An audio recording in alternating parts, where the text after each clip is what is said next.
Bro, why is Pacoyo everywhere right now? Soy adicto a cómo lo mueve lo mueve cómo lo mueve cómo lo mueve, cómo lo mueve, cómo lo mueve cómo lo mueve cómo lo mueve, cómo lo mueve.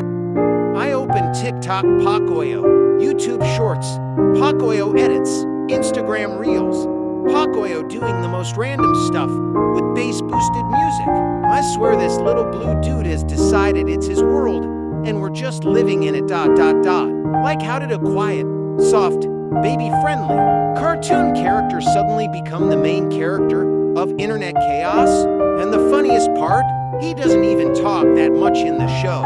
At this point, I'm convinced Pacoyo didn't go viral. Pacoyo chose to go viral.